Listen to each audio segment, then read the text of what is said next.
The void was silent. The dead star system had no planets left with life, no stations, no beacons. Only the remains of shattered moons and drifting ice fields. The research ship Odyssey moved slowly between the frozen debris, its scanners reaching out into the darkness. The mission was simple. Map the ruins of this forgotten system for the Galactic Archive. It was supposed to be routine. But then the impossible reading appeared. "Captain, you need to see this," said Lieutenant Harris, his voice tight with disbelief. Captain Lena Ward walked over to the console. The scanner screen showed a shape. No, not just a shape. A mass far bigger than any ship humanity had ever built. It was buried beneath the ice of a small frozen world, but even hidden, its size was monstrous. "How big?" she asked. Harris swallowed. "Bigger than anything on record. If I'm reading this right, it's the size of a planet." The crew was silent. Ships were large. Stations were huge. But this was something else entirely. They set a course for the frozen world. As the Odyssey descended through thin clouds, the surface came into view, an endless white wasteland stretching to the horizon.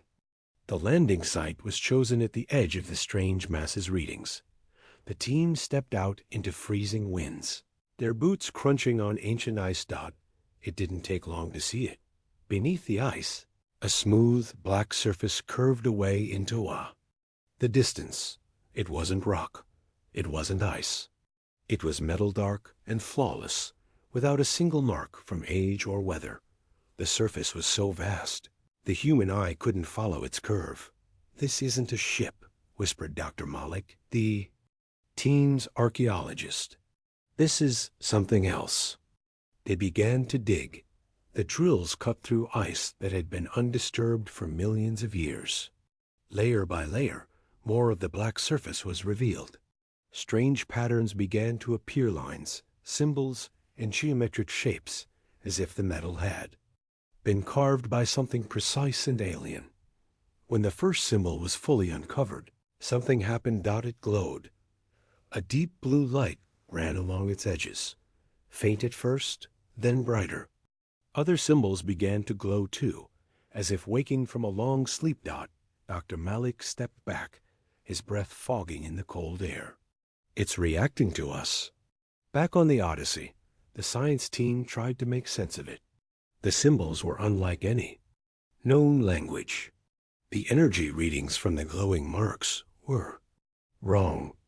They didn't match any known power source. And then they found the core.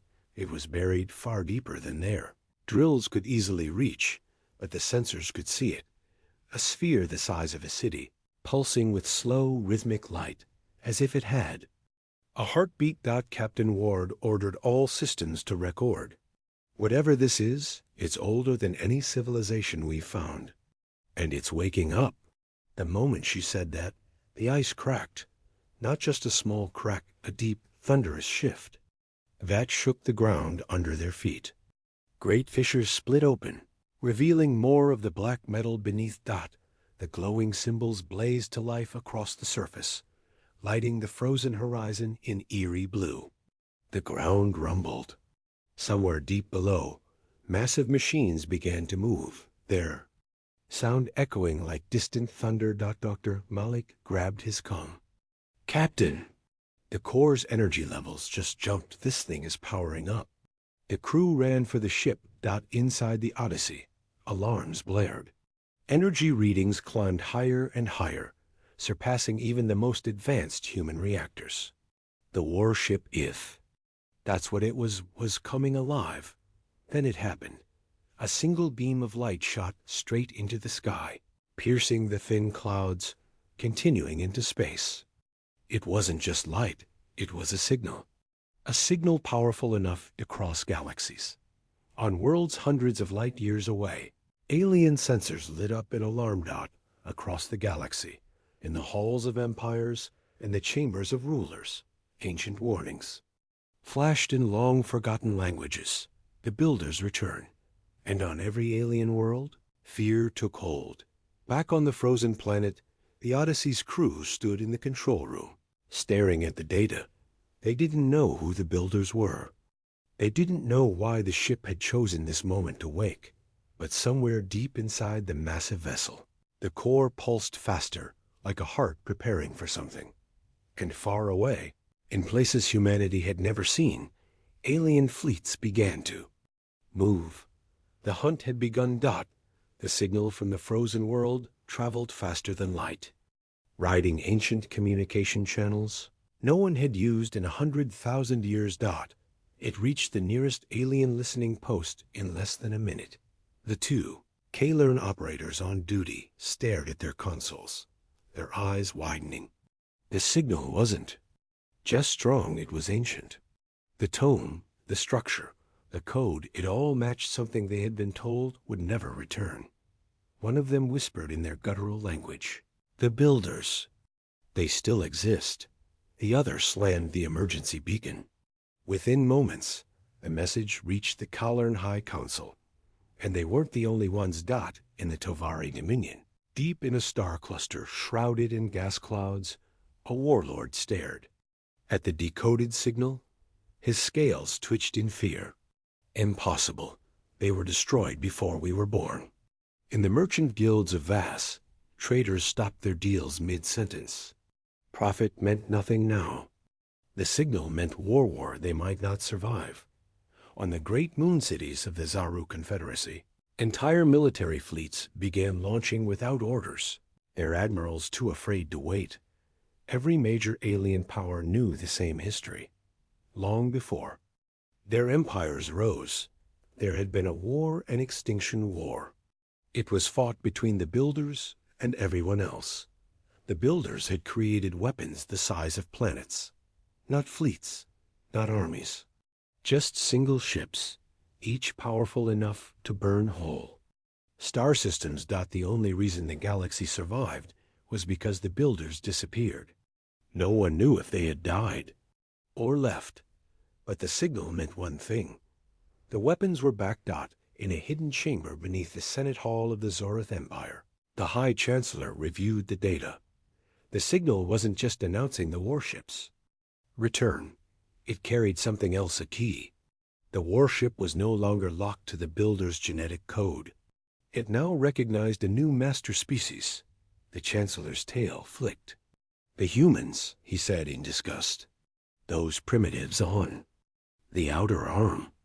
A general spoke up. "If they control it, they will rise above every empire. We cannot allow this." The Chancellor's eyes narrowed. "Then take it from them at any cost." Back on the Odyssey, the humans were still trying to understand what they had found. Dr. Malik studied the data. The ship's core, it's adapting to us. The systems are rewriting themselves in patterns similar to human neural networks. It's like it wants to bond. Captain Ward frowned. "You're saying it's alive?" "Not alive like we are," Malik said, "but it's thinking. And it's thinking about us." Harris checked the communications console. "Captain, we're getting unusual subspace traffic. It's not directed at us, but it's everywhere. Fleets are moving. And they're moving fast." In less than a day, humanity's outer colonies began reporting sightings, massive alien ships gathering at the edges of human space. The United Earth Fleet sent urgent orders to all patrol groups. Defend the frozen world at all costs. But for every human warship deployed, alien scouts slipped past. Some were there to spy. Others were there to sabotage. And some came to kill. On the second night after the awakening, the Odyssey's crew detected a massive fleet approaching. It was Zorith. Dozens of their war cruisers, armed with weapons strong enough to glass a planet, slowed to a halt just beyond the frozen world's orbit. A transmission came through. The Zorith commander's image filled the bridge screen.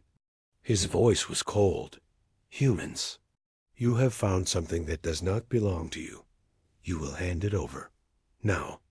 Captain Ward stood tall. "We found it on a dead world. It wasn't yours either." The alien's lips peeled back in a mockery. of a smile.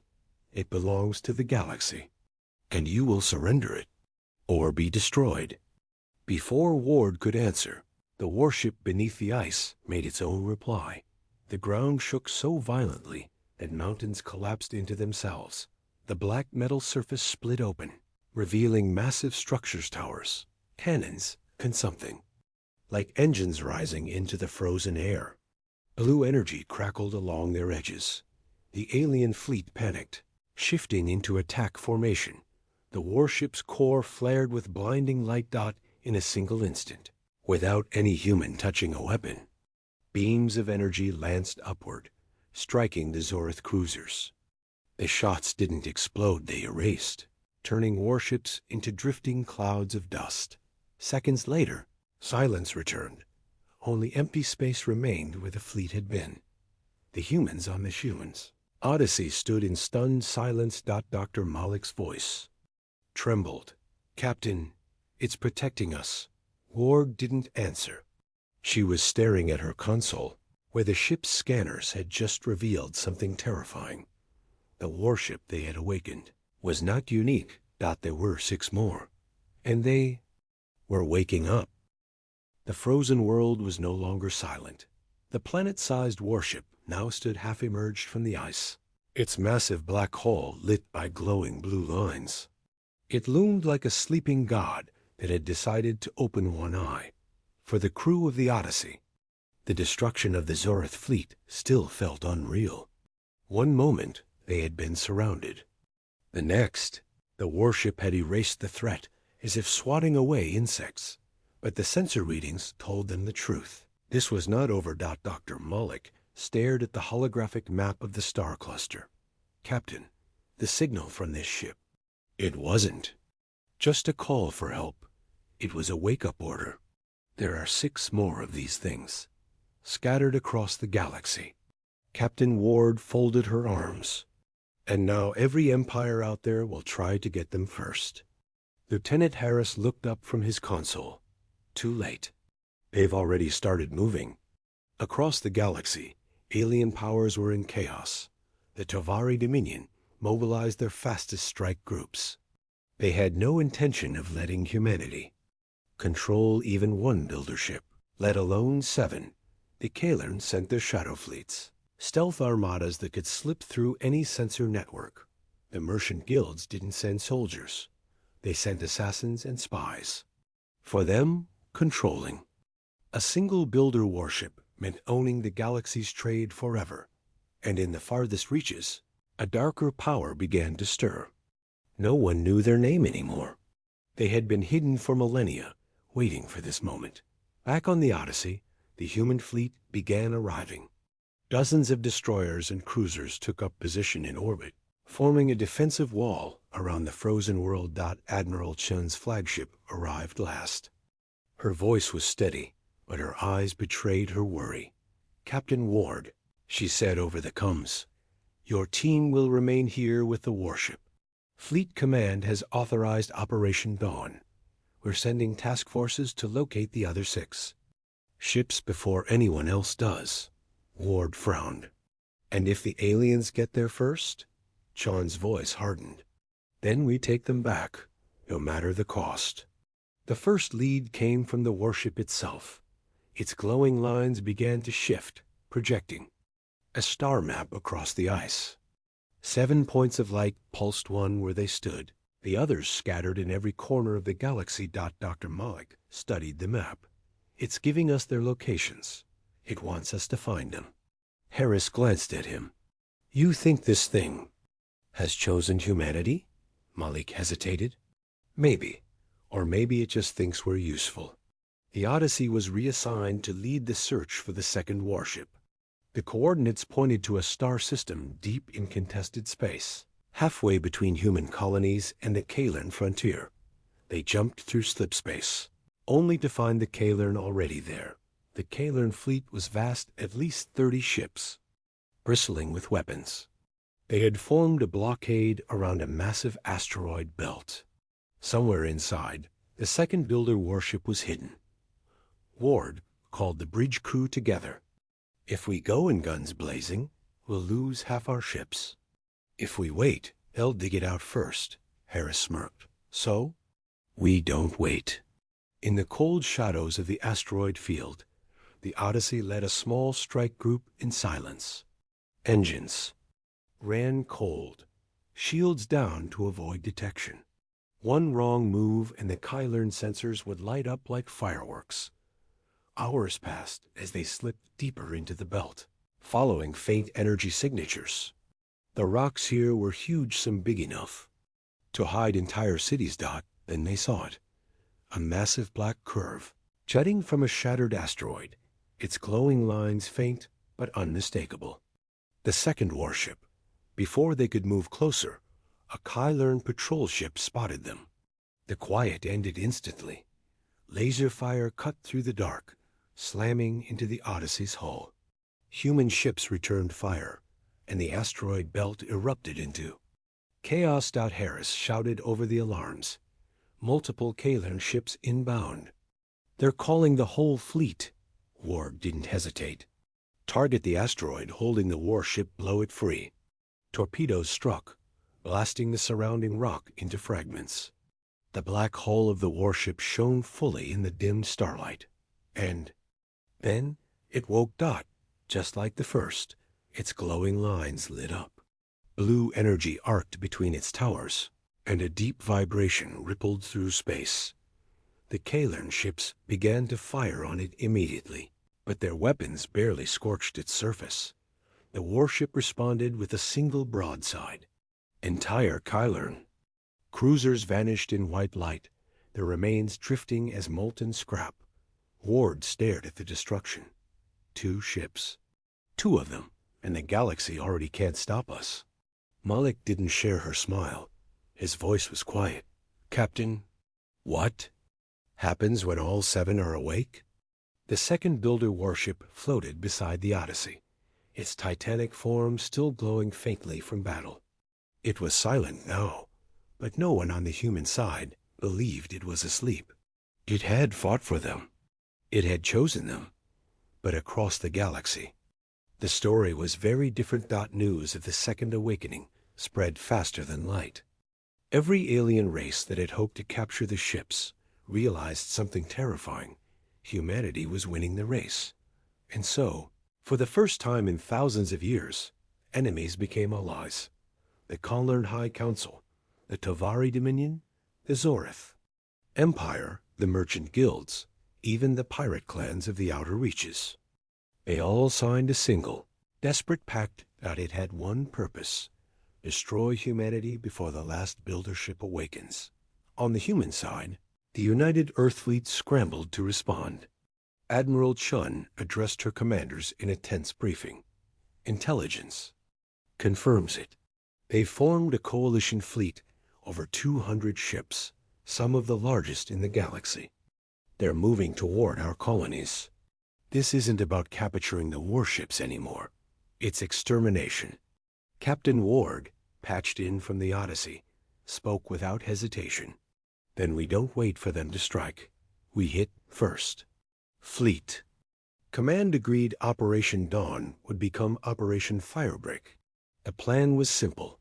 Secure the third warship before the coalition could reach it. Use the builder ships to break the alien fleet before it reached Earth.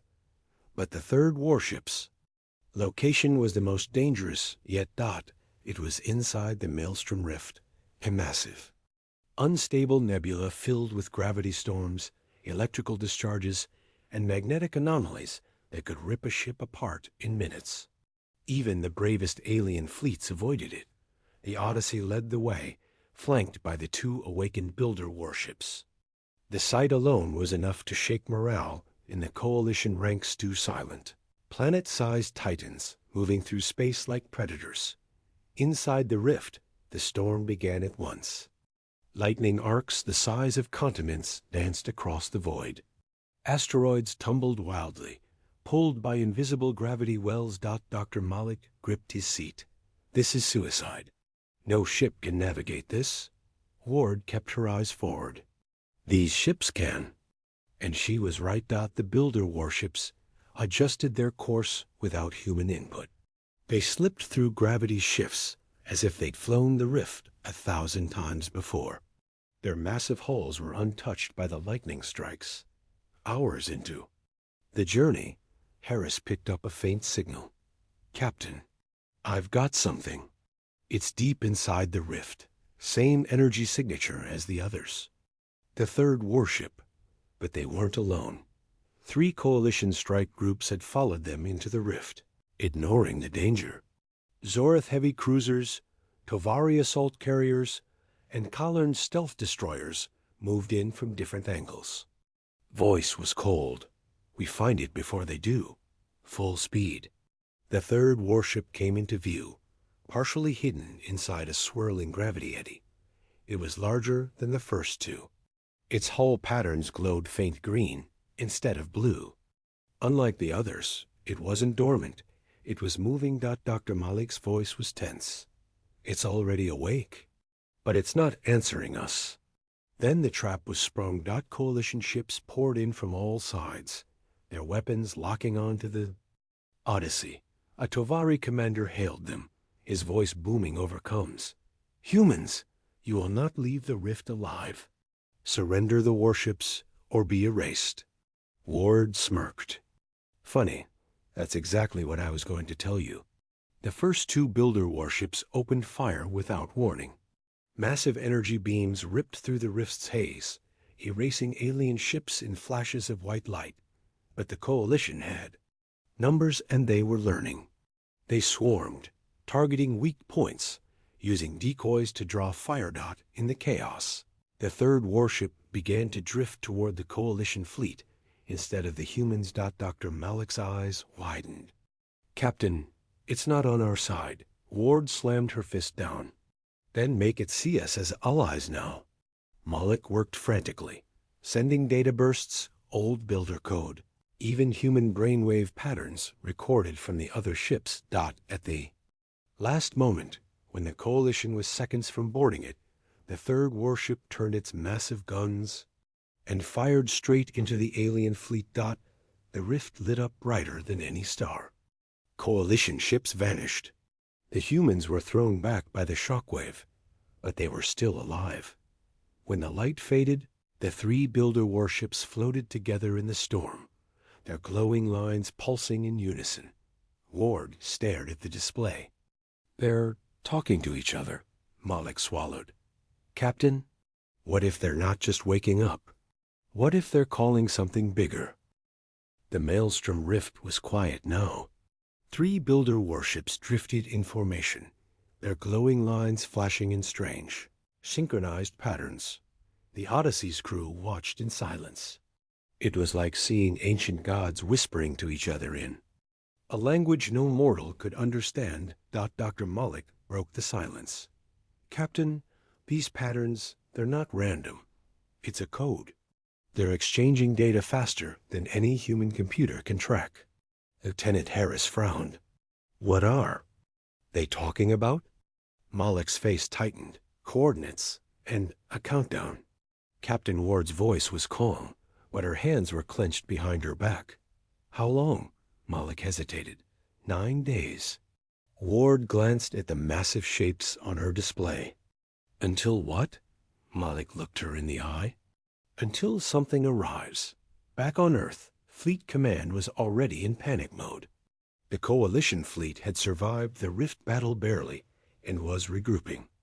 Admiral Chan's message was blunt. "Ward, we've intercepted transmissions. The alien coalition is calling every reserve, every ship, every weapon. This will be the largest fleet in galactic history, and they're coming for you." The human response was just as desperate. Dozens of warships were recalled from patrols. Reserve crews were woken from cryosleep. Even civilian freighters were being fitted with railguns and missile pods. But everyone knew the truth. Without the builder ships, humanity didn't stand a chance against the combined alien powers.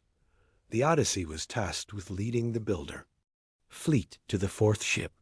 The coordinates were in the Perseus expanse, a starless void so empty that even pirates avoided it. No planets, no stations, no life. When they arrived, It became clear why the builder ship was there. It floated alone, perfectly intact, in the middle of absolute nothing. Its hull patterns glowed a deep red, the color of blood. Ward ordered the fleet to approach. But before they could get within 1,000 kilometers, the red warship moved. Without warning. It fired on them. A beam of crimson energy sliced past the Odyssey, vaporizing 2 escort ships instantly. The shockwave rattled the entire fleet. Harris shouted, "It's hostile! It's not with us!" Ward barked, "All ships defensive formation. Builder units 1, 2, and 3 disable it." The 3 allied warships responded, turning their weapons on the red one. Space lit up with the largest exchange of firepower humanity had ever seen. Beams the size of continents clashed in the void, their impacts visible for millions of kilometers. Away, Malik's voice was urgent. "Captain, it's not trying to destroy them. It's testing them, like a challenge." After several minutes, the red warship ceased fire. Its lights shifted, slowly fading from red to a golden hue. Then it moved into formation with the others 4 Titans now, drifting together like pieces of a puzzle. Ward exhaled. "So now we have 4. What's the countdown for?" Malik didn't answer immediately. He was staring at the data streaming across his console. "Captain, I think the countdown isn't for their arrival." Ward's eyes narrowed. "Then what?" Malik turned to face her, his voice low. "It's for something they're going to build." Before anyone could respond, the warships acted on their own. They broke formation, surrounding a point in empty. Space. Blue, green, and gold beams shot out from their hulls, meeting in the middle. Space itself seemed to ripple. A dark sphere began to form, growing, pulsing, expanding into something massive. Harris's voice shook. That's not a weapon. That's a gateway." Across the galaxy, every alien sensor network lit up at once. The coalition leaders watched in horror as the readings came in. The gateway wasn't pointing to any known system. It was pointing outside the galaxy. And the countdown ticked on. Ward's voice was steel. "Malik, what's coming through that thing?" Malik swallowed hard. "I don't know, Captain. But I don't think it's something they or we can control." The gateway grew larger every hour. By the time the countdown hit 2 days, it was visible to the naked eye from the Odyssey's bridge, a swirling black sphere, the size of a small moon, surrounded by arcs of strange white lightning. 4 builder warships circled it like silent sentinels. None of them answered human hails. Fleet Command's orders were short and clear. Hold position. Protect the warships.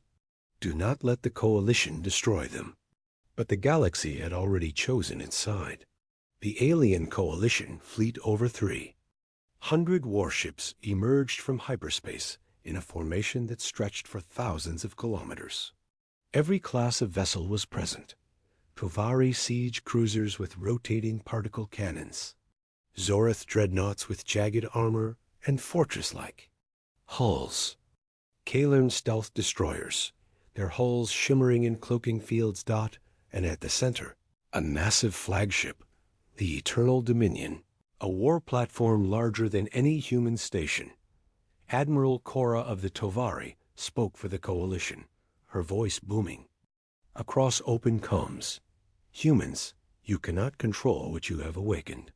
We will destroy these relics before they doom us all." Captain Ward replied calmly, "Then you'll have to go through us." The first shot came from the Eternal Dominion. A spear of blue energy slammed into the nearest builder warship shields, lighting the void with a blinding flash. Ward didn't hesitate. All ships opened fire. The void erupted in chaos. Human destroyers darted between massive cruisers, unleashing missile barrages. Builder warships fired beams that cut through enemy formations like blades of sunlight. Alien fighters swarmed, targeting the Odyssey in packs of 10. Harris shouted over the alarms. Shields at 60%. Ward's voice was steady. Hold the line. The warships are the priority. One coalition group broke through the defensive screen, heading straight for the Golden Builder warship. Before they could reach it, the ship's hull flared with light, and a gravity wave slammed outward, crushing the attackers into twisted debris. Dr. Malik watched in awe. That wasn't a weapon. That was a warning. Hours passed. The battle raged across hundreds of thousands of kilometers. Neither side could claim victory until the coalition made its boldest move yet. The Eternal. Dominion charged its main weapon, a tri-core singularity cannon capable of tearing a moon in half. Its target wasn't the human fleet. It was the gateway. Realized the danger instantly. If the gateway was destroyed mid-formation, the energy backlash could vaporize everything in 100 light-year radius. She opened a fleet-wide channel. All units focus fire on the Dominion. Builder ships now. 3 of the warships obeyed, turning their beams on the massive alien platform. The 4th, the golden one, did something different. Its lights shifted to pure white. Then, instead of firing outward, it fired into the gateway. The sphere pulsed violently. Every ship, human, alien, builder, felt the sudden pull of an impossible gravity well. Space itself seemed to bend, as if something enormous was pressing against the inside of reality. Malik's voice was almost a whisper. "Captain, it's opening early." The Eternal Dominion fired. 3 black spheres erupted from its cannon, arcing toward the gateway.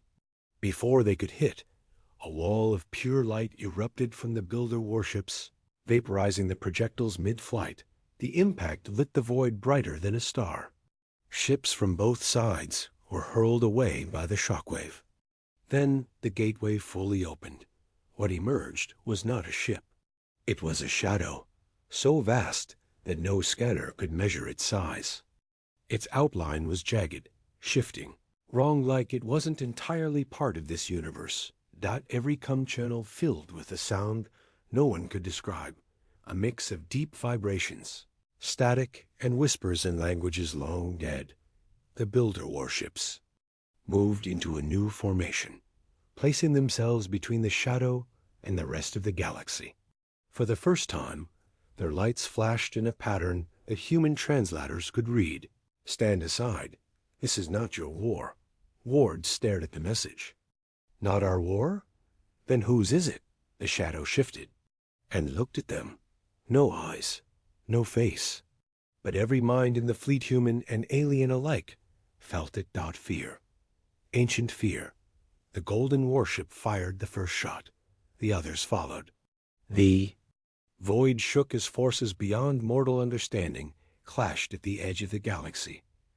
Ward's voice was quiet, almost reverent. "Admiral Chun, I think we just learned who the gods were afraid of." The Odyssey turned away, leading the battered human fleet out of the combat zone. Behind them, the builder warships fought in silence. The shadow pushed forward, and somewhere deep inside the Odyssey, Malik was still watching the countdown. It hadn't stopped. It had reset.